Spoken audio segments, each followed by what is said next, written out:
we were back and we were going to do our lecture 5, which is discrete Fourier transforms, Nyquist frequency, signal aliasing, and spectral leakage.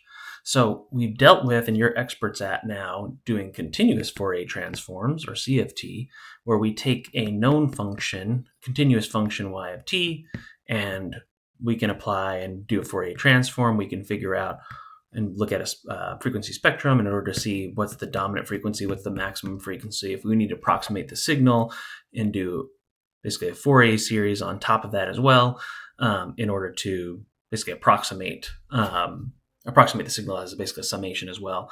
But sometimes you're going to be working with, and actually a lot of times, you're going to be working with discrete Fourier transforms. So discrete data sets that you don't know the functional form, and instead you can get basically data that looks like this, where you're collecting data points, y of t, at some discrete time intervals, delta t, at some sampling frequency. So my sampling frequency will just be 1 divided by delta t, and that will be in hertz. So it's kind of important, again, that we know that relationship omega equals 2 pi f, and we can kind of work in between the two of these.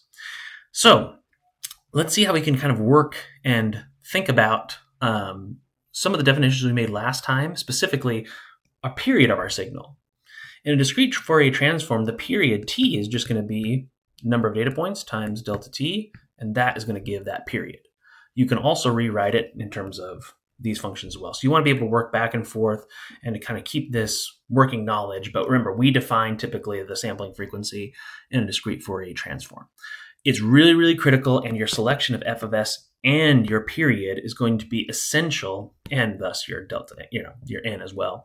These will all play a huge role in terms of figuring out signal aliasing and spectral leakage and those phenomena. So let's start first with signal aliasing. Signal aliasing, we need to make sure that we pick an appropriate n or appropriate f sub s in order to capture essentially the frequencies in our signal. So that presents a problem.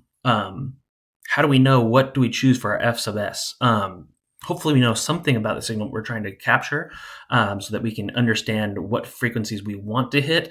Otherwise, you can try to max out your DAC capabilities and then report essentially your measurements. But as you can see, you might have an issue. So let's look at some examples. Here, if this is if blue is your kind of true signal, and we're doing basically a discrete Fourier transform or discrete sampling, you can clearly see that this is undersampled. F of s is too low. So we need to increase delta f of s because we may be getting these kind of low frequencies, but we're missing essentially this high frequency signal. Additionally, you can have your f of s fine, but if we're not capturing the full period, n is not large enough. So f of s is okay, looks to be okay here, so check, but our n is too small. So we have to be able to kind of accomplish both of these things to properly sample our signal. So this looks pretty nice. Now, what is signal aliasing? Well, let's actually run through a quick example. Look at this signal, y equals pi t, so omega is equal to pi, so we know that omega equals 2 pi f. So really the frequency is in our signal, the highest frequency is going to be f is equal to 1 over 2.